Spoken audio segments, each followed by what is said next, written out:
para opinar. Gracias, muchas gracias por continuar con nosotros. Es noche de lunes, noche para opinar y como ya es costumbre, saludo a mis compañeros en esta mesa de análisis y de debate. Raúl Frías Lucio, director editorial de Meganoticias, Andrés Villarreal de Meganoticias en Sinaloa y Eduardo Torreblanca Jax, colaborador de Meganoticias TVC y columnista del periódico El Financiero. Y bueno, saludos y sin más preámbulos, vámonos con la verdad inconveniente de un joven asesino. El título en el Universal de la columna de Ricardo Rafael, que rescata algunos de los puntos del manifiesto en el que Patrick Crusius, este joven de 21 años, que justificó su ataque allá en El Paso, Texas. El texto destaca que actuaría en respuesta a la invasión hispana de Texas y acusa: ellos son los instigadores, yo no. A ello, Ricardo Rafael fija su postura. Este hecho horrendo ocurre en medio de una campaña política marcada por el odio racial y la exacerbación de los ánimos. Cabe temer, con Crusius, que este acto no sea aislado porque se trata de un síntoma más en un país gravemente enfermo. Gravemente enfermo es lo que comenta Ricardo Rafael en esta columna y que muestra completamente el dramatismo precisamente de esta gran tragedia en contra de las víctimas de este joven de 21 años de edad que viajó desde Dallas el sábado muy temprano para llegar a un Walmart precisamente en El Paso, Texas, y disparar contra la gente, porque en su manifiesto que subió 45 minutos antes de empezar con esta masacre, bueno, puso las razones por las cuales precisamente estaba atacando a esta comunidad. El ataque, dice, es respuesta a una invasión hispana de Texas. Este es un ataque que tiene una respuesta clara, contundente, en relación al discurso xenofóbico que ha tenido el líder de los Estados Unidos, y que hay algunas personas como este joven Patrick Crusius que, bueno, pues le hacen segunda a lo que ha dicho el presidente. Eso es lo más grave de esta tragedia, que hasta el momento, en este momento cuando estamos grabando este programa, Paco, es precisamente que van 8 mexicanos que han perdido la vida hasta el momento, de acuerdo a la información que dio el canciller hace un rato desde esta ciudad del Paso, en Texas. Desde el consulado. Un asunto que demuestra desde el consulado. Esto es exactamente lo que muestra el dramatismo de este ataque. No es el primero, y dice Ricardo Rafael que es lo más dramático, coincido con él, que no va a ser el último, lamentablemente, por este discurso xenofóbico que ha tenido el presidente de los Estados Unidos, y que hoy lamentablemente hay muchos que lo pueden escuchar y que no solamente lo escuchan, sino que pueden actuar, como es el caso de esta dramática noticia que desde el sábado temprano hemos venido cubriendo. Sí, yo no sé si sea... Me parece, yo no sé, Paco, si me lo permites, que es totalmente inaceptable este tipo de manifestaciones racistas. Lamento, así sea cual fuera la minoría racial a la que se dirijan, en un país que construyó su grandeza a partir precisamente de la migración y de la importación de talentos. Lamentable que haya quien piense así, y sobre todo quien ejerce ese tipo de violencia pretendiendo con ello manifestar su descontento por la presencia de minorías étnicas, que ya ni tan minorías, por cierto, en un estado claramente republicano y fanático de Donald Trump. Es lamentable que se fomente soterradamente este tipo de expresiones y que se deje de lado la contribución importantísima que ha tenido la comunidad hispana en Estados Unidos, en la economía de Estados Unidos. Es una presencia muy importante porque esos hispanos, residentes o no en la Unión Americana, han contribuido de una manera muy relevante a la generación de riqueza en aquella nación y han contribuido decididamente a que ese país se mantenga como líder económico a nivel internacional. Así es, Andrés.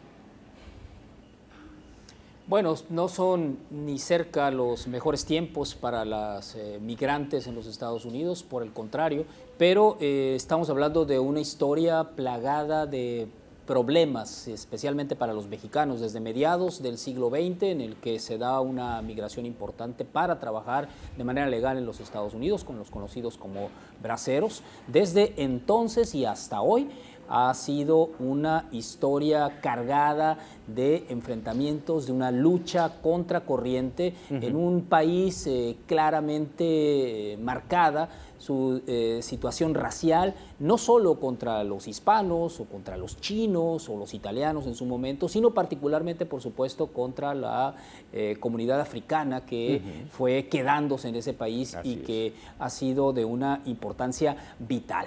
Este suceso está el ingrediente de las presidencia de Donald Trump, pero no me parece que sea el más importante. Desgraciadamente, los sucesos de asesinatos masivos en los Estados Unidos han sido casi contra todas las razas. Ahora parece enfocado hacia los mexicanos, pero pues estamos viendo este convulso mundo donde la migración es uno de los principales objetivos y ahora parece que también de estas masacres. Ahora, como bien decía Raúl, y entiendo lo que mencionas, tal vez esta no es la primera vez, pero sí seguramente la más puntual, la más directa en contra de los hispanos, directa contra los hispanos. Y bueno, también es parte de fomentar, como bien dices, Eduardo Torreblanca, una cultura que no es de hoy, es de hace muchos años, de mucho tiempo, que está subyugada por la Asociación Nacional del Rifle, que es poderosa, que es quien dirige los destinos y los hilos políticos en los Estados Unidos, y se fomenta prácticamente desde que naces. Si me lo permiten, voy a presentar un video que se ha hecho viral, evidentemente, con un pequeñito de escasos 4 años, instigado, motivado por su mamá a cargar un rifle y a disparar. Hey, what's your name? Maverick? That is awesome. How old are you, Maverick? He is 4 years old. Show me what you do with your gun. Do it again. Take the magazine out. Oh, can you put it back in?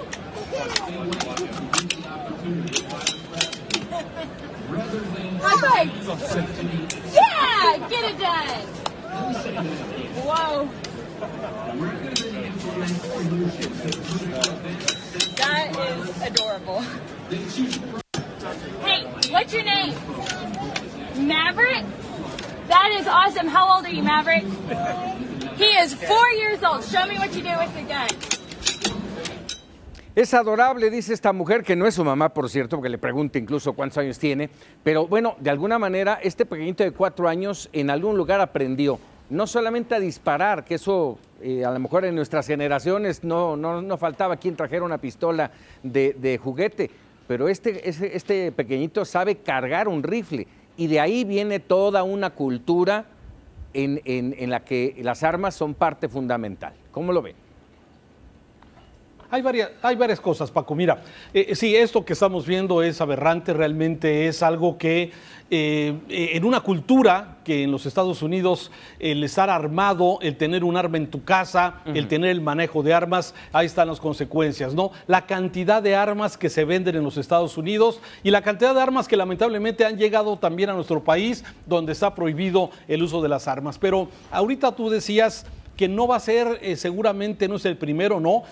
Hoy un reporte de Los Angeles Times señala que ha habido 15 sucesos de este tipo y que han costado hasta el momento 252 víctimas mortales. Y de esos 15, hay 5 eventos que se han considerado como eventos que han sido crímenes por racismo y homofobia.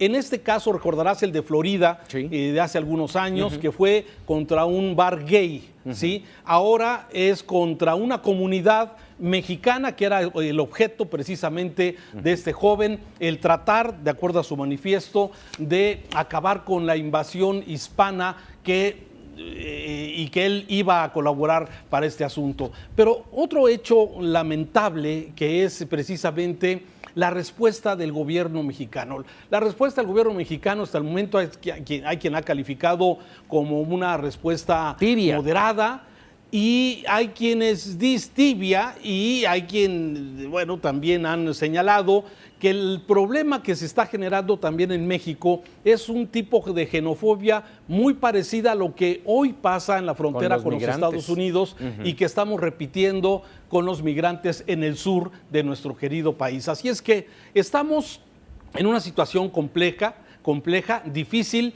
y que tiene varias aristas que hay que analizar. No solamente el drama de las familias que hoy están velando a sus seres queridos, sino lo que viene sucediendo y lo que va a seguir sucediendo con este discurso homofóbico, separatista, que divide y que lamentablemente lo estamos escuchando y lo estamos replicando en nuestro país. Antes déjenme ir a un corte rápidamente, pero voy a hacer una pregunta, quisiera una respuesta breve de ustedes, porque el presidente Trump lo ha dicho, lo que matan no son las armas, sino el odio. ¿Están de acuerdo? Él sabe bien de qué habla. Sí, y cuando tienes un arma a la mano, claro. Y la condición de salud mental también, ¿no? Pues Paco, el burro hablando de orejas. Así es. Vamos a hacer un corte, regresamos con más información aquí para opinar.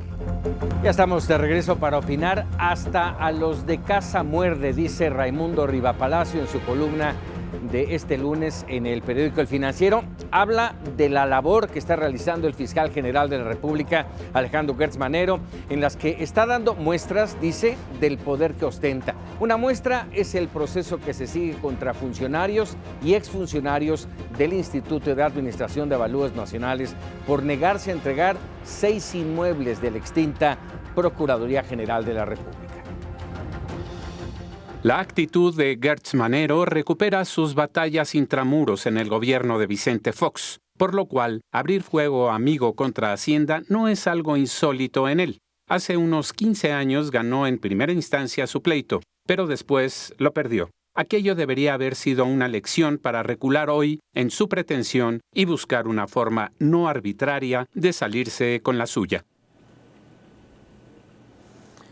Bueno, Gertz Manero quizás está abriendo una serie de frentes complejos, todos ellos. Pensemos en la acusación contra Juan Collado, por ejemplo, todo lo que se está abriendo en relación a, traje mi acordeón, la estafa maestra, por ejemplo, con Rosario Robles.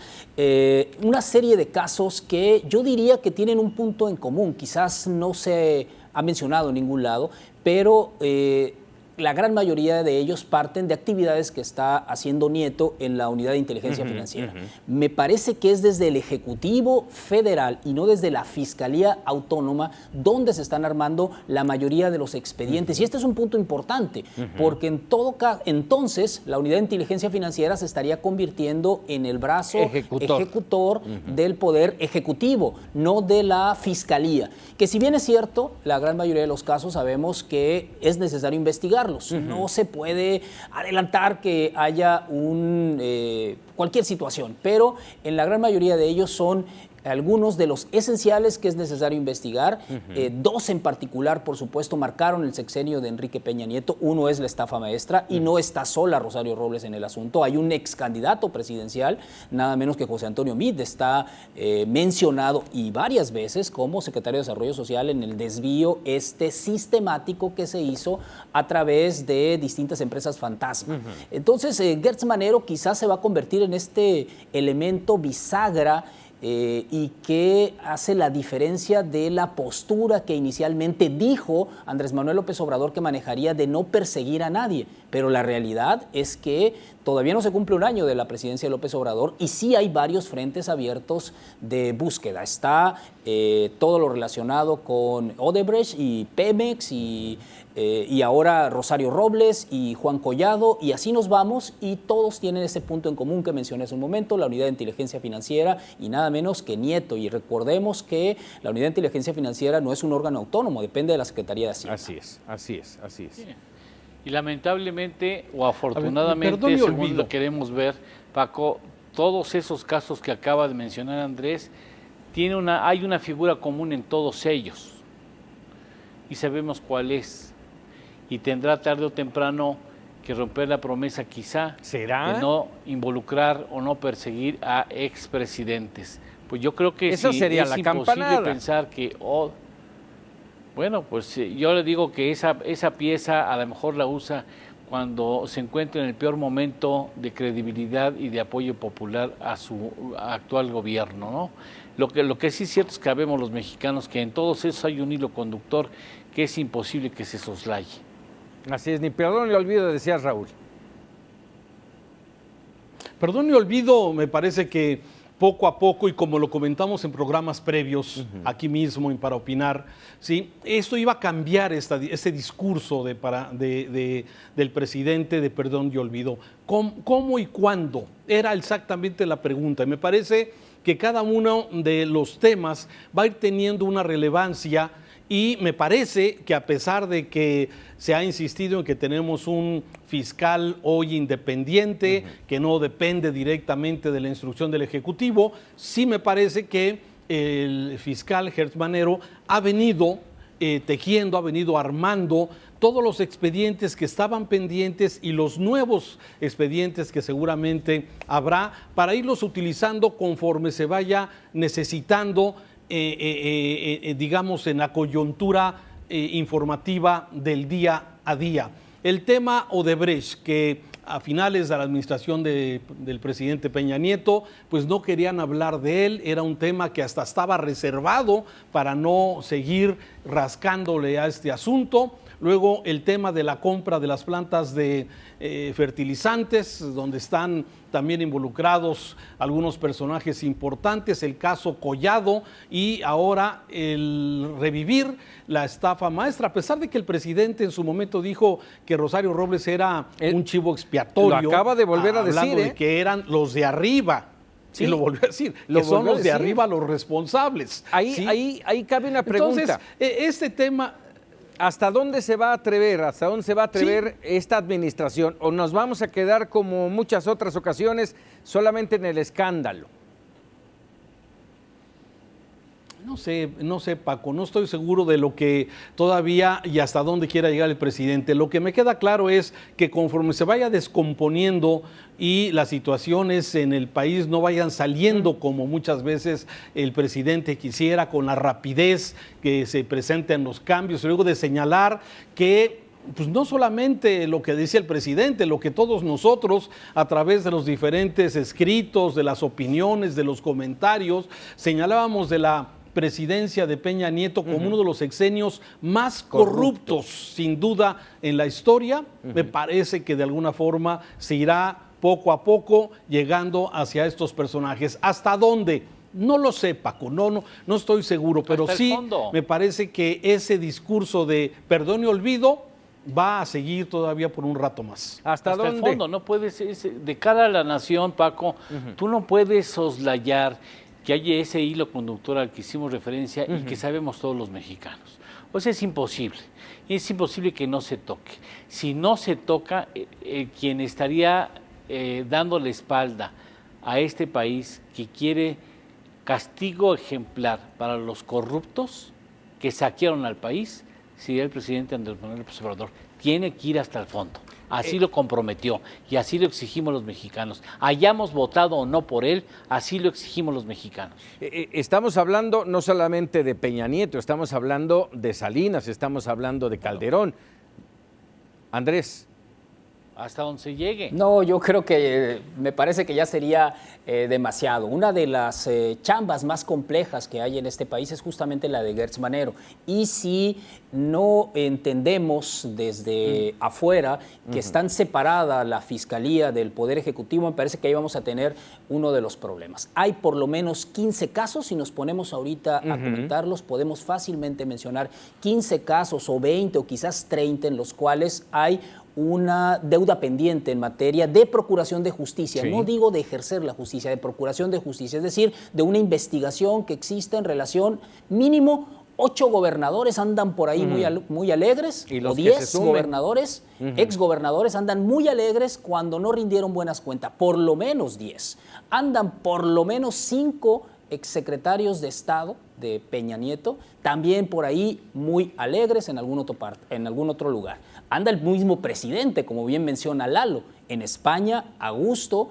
No puedo decir, nadie puede decir o asegurar qué tanta responsabilidad puede tener, pero solo pensemos en el caso de la Casa Blanca, que ya es más que suficiente con todo y que exista un informe de la Secretaría de la Función Pública que lo exonera, por lo menos. Pensemos en Perú, pensemos en Brasil, donde hay un presidente se suicidó en Perú. Hay un expresidente en la cárcel en Brasil. Y solo México no ocurrió nada con el caso Odebrecht. Hay por lo menos 30 casos que Gertz Manero, si los pone en un pizarrón, no le alcanza una bodega de 200 metros cuadrados para poner todas las evidencias que pueda recopilar a través de la Unidad de Inteligencia Financiera, a través de sus órganos del Ministerio Público, etcétera, de las auditorías superiores, tanto las del Estado como las de la Federación, y etcétera, etcétera. Hay grandes pendientes en ese asunto. Ahora, mencionas ahí, no se puede hablar de qué tanta responsabilidad, en este caso Enrique Peña Nieto. Responsabilidad la debe de haber, al menos yo así la tomo, como el mismo caso de Rosario Robles. Era la titular, era la gestión de ellos y tienen que ser responsables, poco o mucho, pero responsables al fin. Sí, y ese entramado que fue armado y que, por cierto, uno de los gobernadores que más utilizó la forma de la estafa maestra del libro que tiene Andrés en sus manos, es precisamente la utilización de universidades públicas y que estas universidades públicas contrataran empresas fantasmas que no existen, y así se han perdido, según el documento que ha publicado Animal Político, Mexicanos contra la Corrupción, son más de 2,000 millones de pesos que no se sabe dónde quedaron, dónde están, en bolsa de quién, de qué campaña política acabaron o qué sucedió. Ese enramado ahí muy extraño y que muy complejo para poder identificar exactamente a los responsables. A lo mejor Rosario Robles no firmó, pero ella, como responsable titular de la Secretaría de la SEDATU en segundo, pues tenías de alguna forma, estás involucrada. Por lo pronto ya sus cuentas, según dicen, están congeladas. Vamos a hacer una pausa y regresamos. Tenemos mucho más de qué hablar en Para Opinar. Tenemos cuenta aquí en Para Opinar y bueno, déjeme decirle que tenemos al dragón encima con las decisiones económicas de este país. 2 medidas económicas y financieras adoptadas por China que tienen en vilo al mundo. Eduardo Torreblanca, platícanos de qué se trata esto, devaluación del yen y pone a temblar a todo mundo. Bueno, fundamentalmente esto tiene una larga historia que deriva de un enfrentamiento entre el señor Trump y China. Lo que quiere el señor Trump es obligar a los chinos a comprar más productos estadounidenses porque la balanza comercial entre ambas naciones, las dos principales naciones en el mundo, es muy desfavorable para la Unión Americana, algo inaceptable para el señor Trump. El caso es que ha insistido, mientras negocia con China o mientras negocian ambas potencias, acostumbra el señor Trump de vez en cuando escupirle a la cara a China en pleno proceso de negociación, como ha sido la aplicación de aranceles compensatorios a una cantidad de importaciones chinas. El año pasado, China y Estados Unidos tuvieron una relación superior a los 660,000 millones de dólares, de los cuales 470 y tantos mil millones, números así gruesos, números redondos, fueron favorecidos hacia China, es decir, Estados Unidos tuvo un déficit comercial de esas magnitudes que para el orgullo del señor Trump es inaceptable. En esos procesos de negociación, la semana pasada anuncia el señor Trump que va a imponer aranceles compensatorios a partir de septiembre prácticamente a lo que resta de las importaciones chinas, de tal manera que los productos tendrán un arancel compensatorio entre el 10 y hasta el 25%. Y China contesta este lunes diciendo, primero, haciendo un exhorto a su aparato estatal, pues que es todo, ¿no? Prácticamente es todo, a que no compre más productos norteamericanos y que sobre todo no compre productos agrícolas, lo que es una afrenta específicamente a las partes agrícolas más ricas en Estados Unidos de fuerte corte republicano. Y por el otro lado decide devaluar el yuan, con lo que Trump muere así de ira, y entonces sabe que ha escalado la guerra comercial a llevar al terreno de una guerra de divisas, y lo que le pide el señor Trump a la Fed es que devalúe el dólar, que es un absurdo. Es un absurdo porque el presidente no le da instrucciones a la Fed. Aquí no debiera ser también el caso, pues los bancos centrales son autónomos. Y entonces en el mundo los grandes fondos de inversión se alarman porque este asunto pinta mal y esto podría acelerar la recesión económica mundial, y entonces se refugian esos grandes fondos en activos más estables, como puede ser la deuda soberana o incluso puede ser el oro, nuevamente los metales, y se salen de divisas que son de fácil transaccionalidad, como es el caso del peso mexicano, causando a nosotros y a otras monedas un daño. El asunto es que esto, pues vamos a ver hacia dónde termina. Por lo pronto se abre la posibilidad de que haya una mayor propensión hacia una desaceleración económica mundial, que implicaría, por supuesto, a los Estados Unidos. Y si implica a Estados Unidos, a nosotros, imagínense, si hoy a Estados Unidos se le está yendo bien en términos económicos y a nosotros nos está yendo del diablo, ¿qué sucedería cuando a Estados Unidos le fuera mal? México entraría indudablemente en una recesión, algo que posiblemente en lo que no coincidiría Andrés, pero bueno, ese es así a grosso modo el panorama que hoy sucedió en el mercado financiero mundial. Por alusiones, mi querido Andrés. Bueno, este asunto, por supuesto que desde antes incluso de los primeros rounds en sombra entre los chinos y el gobierno americano, ya era evidente una desaceleración de la gran mayoría de las economías en el mundo, y no era la excepción, por supuesto, la de México, con las particularidades en las que sí coincido con Lalo, que ya conocemos. Lo único que yo decía era el término exacto, ese era el único punto. Pero bueno, nos van a llevar entre ese pleito, que es en cierto modo desigual, como bien lo describe Lalo. La China es una economía completamente concentrada, es una economía de Estado, y las decisiones en los Estados Unidos no son tan sencillas, con todo y que vocifere Donald Trump, no puede influir demasiado en su moneda, etcétera. Hay una serie de candados que tienen otros países que no los tiene China.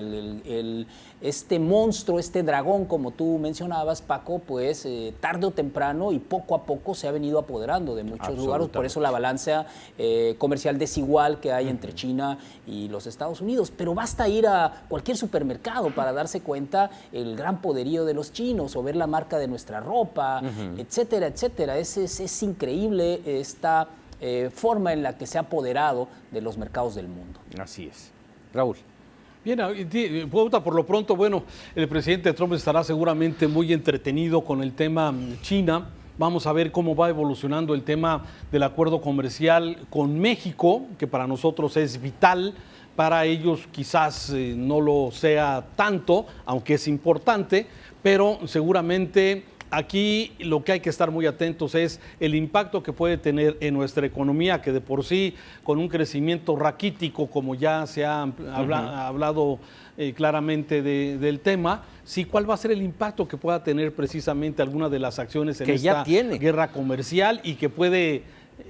así es, y que puede ascender, como ya decía Lalo, a una guerra de otro tipo, que pueda tener una recesión en los Estados Unidos. Esto me parece que sí hay que estar atentos, puede tener repercusiones graves en nuestro país, sobre todo con nuestra economía como está en este momento, pues estancada, de acuerdo a los datos que se han dado a conocer por parte del INEGI y de lo que seguramente seguirá dando a conocer el Banco de México hacia adelante. Los efectos, bueno, ya están.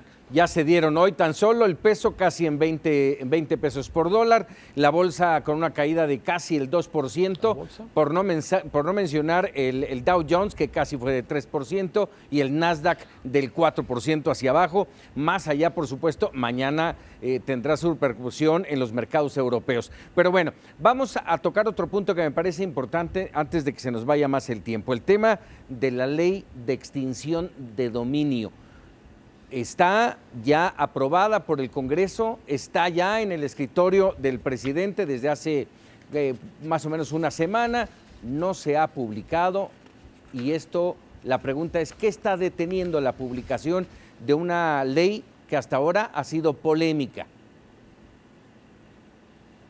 Ha sido polémica básicamente por un tema en concreto para las personas que no estén muy enteradas exactamente de este acuerdo que tiene ya, empapadas del tema y que es normalmente la mayoría. Una ley de extinción de dominio pretende castigar, por ejemplo, al lavado de dinero, al crimen organizado, a los narcotraficantes, que es algo que se necesita, que es la única forma en que realmente puedes combatir el crimen organizado, es desde luego, pues castigándolos en las finanzas, Paco, castigándolos en los recursos, en el dinero. Sin embargo, hay una modificación en el artículo 22 constitucional, sí, que hicieron los senadores y los diputados, que pone entredicho un asunto que puede vulnerar precisamente, pues básicamente dos cosas. Uno, la presunción de inocencia de una persona ante un hecho delictivo, y la otra, que pueda perder su bien, sí, sin que haya sido sentenciado o a que haya una sentencia de culpabilidad. Son dos temas que me parece que a muchas personas les preocupa, este tema concretamente, en el que, de acuerdo a esta nueva ley nacional de extinción de dominio, se podría expropiar, se podría tomar una propiedad, un terreno, un edificio, los bienes de una persona con la sola presunción de que ese mueble fue adquirido por dinero de corrupción, de lavado de dinero o producto del narcotráfico. Con la sola presunción podría ser quitado, y de alguna forma se estaría vulnerando un derecho constitucional de que sea sentenciado y que, ya que fue culpable, pueda proceder. Ese es uno de los temas que ha preocupado en esta ley de extinción de dominio y que se suma al tema de la ley Garrote y a la ley Bonilla y a estas, digamos, leyes que pareciera que van en un contrasentido de la protección del derecho, de los derechos humanos, o que pueden vulnerar desde luego los derechos ciudadanos y las garantías ciudadanas. Esto es exactamente lo que se habla de esta Ley Nacional de Extinción de Dominio, que me parece que el presidente debería no publicarla hasta que se hagan las modificaciones pertinentes. Que posiblemente es lo que está deteniendo justamente la publicación. Hablabas tú de la modificación al artículo 22 y también al artículo 73, ambas le dan al Estado la facultad de apropiarse de bienes de particulares cuya legítima procedencia no pueda acreditarse y se encuentren relacionados con las investigaciones derivadas de ciertos delitos. Aquí mi pregunta es, si la puedes acreditar, no puede aplicarse esta ley, hasta donde yo entiendo. Presumiblemente. No, el problema es ese. Así es, presumiblemente. Así es, y el que te lo confisquen implica que el Estado pueda hacer uso, goce o se venda incluso sin que al final del... O enajenarlo. Sí, o enajenarlo, y que al final del juicio digan, híjole, pues no, usted no estaba relacionado, usted disculpe, pero ya vendimos su propiedad. Oye, no, espérate, sí, bueno, Paco, perdóname que me meta. Imagínate que en una asamblea partidista el presidente dice, entonces que nos quedamos con la hacienda porque hizo mal uso del dinero, el hacendado, el dueño, levanten la mano quienes quieran que así suceda, y le quitan la hacienda, maestro. Sí. Andrés. Bueno, pareciera que Lalo está hablando del siglo XIX, pero bueno, este es uno de los temas también importantes en relación a la lucha tanto contra el lavado de dinero como delincuencia organizada, y que sabemos hay un vacío impresionante con las leyes actuales. No estoy diciendo que esta nueva legislación lo vaya a resolver, de hecho creo que está lejos todavía, y sobre todo con esta polémica que está surgiendo. Desde tiempos de Felipe Calderón se planteó esto, esto de la extinción de dominio. Hay una serie de problemas judicializados al respecto, algunos de ellos muy pequeños. Por ejemplo, alguien rentó su casa y se instaló ahí un narcolaboratorio y llegaron la policía, incauta el narcolaboratorio y asegura el bien también. Y eso ha acarreado una serie de problemas judiciales. Es lo mismo que sucede, por ejemplo, cuando está el congelamiento de cuentas por parte de la Unidad de Inteligencia Financiera. Hay toda una controversia constitucional con respecto de la legalidad al no avisarle a la persona sobre el congelamiento de cuentas, que es lo que está ocurriendo con Rosario Robles, aunque ella ya aseguró, por cierto, el día de hoy que no están congeladas sus cuentas, que en la mañana entró a Bancanet y que pudo hacer el pago del agua o de la luz o no sé qué cosa, pero bueno, pudo utilizar sus cuentas. Hay este asunto que sabemos es el fundamental para poder atacar tanto el lavado de dinero como la delincuencia organizada, porque estas cantidades que nos han dicho que mueve la delincuencia organizada, incluso también el lavado de dinero, no lo vemos reflejados en los aseguramientos. Es ridículo lo que este país ha asegurado al narcotráfico en los últimos 30 o 40 años, desde Caro Quintero, Félix Gallardo, hasta el Chapo Guzmán. Es ridículo con las cantidades de dinero que, según se ha dicho, manejan estas organizaciones delictivas, y lo que se ha asegurado es una máquina de tortillas, una casa por allá en no sé en dónde, un rancho, estas joyas que se exhibieron, un reloj Rolex con todo y que valga, no sé, 10 millones de pesos, lo que sea. Es muy poco con respecto a lo que se supone se maneja en tanto en el lavado de dinero como en la delincuencia organizada. Urge un asunto para poder atacar frontalmente tanto el lavado de dinero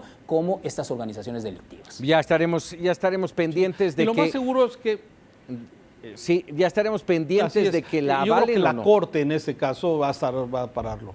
Así es. Me parece que en cuanto sea publicada por el Diario Oficial, la Corte podría darle marcha atrás por estas violaciones que hay a las garantías y a los derechos ciudadanos. Por lo pronto está detenida y no sabemos si se va a publicar o no. Estarán evidentemente sopesando toda esta polémica que ha generado, que como bien mencionas es una buena posibilidad de pegarle al narcotráfico, pero no es total. Si me permiten, nos quedan escasamente 2 minutos y quisiera yo tocar otro tema con ustedes. Hoy se da a conocer el informe sobre pobreza por parte de Coneval. Hace un primer ejercicio, un ejercicio que no se había hecho en años. Compara lo que ha pasado en los últimos 10 años y las cifras son, hasta donde entiendo, de 52.4 millones de pobres en el país, comparado hace 10 años con 49.5 millones de pobres. Evidentemente no vamos avanzando, esa es mi lógica, esa es mi primera impresión, no avanzamos. Sí, no sí, se todo avanza. parece indicar que este reporte de que es una década, son 10 años, sí marca que la pobreza en este país ha estado estancada. Se ha reducido la pobreza extrema de 12 millones de personas a 9 millones, de acuerdo a este reporte Coneval, pero en términos generales los 6 índices que mide cómo se mide la pobreza en el país, sí, por lo pronto se calcula, se cree, y de acuerdo a este estudio, no se cree, sino se revela en este estudio que está la pobreza estancada, es decir, más de 52 millones de los 120 millones de mexicanos que hoy somos se encuentran en pobreza, exactamente. Y lamentablemente me parece que en la actual administración en lo personal creo que no hay nada que garantice que se avance si se continúan las políticas públicas hasta el momento aplicadas. Andrés.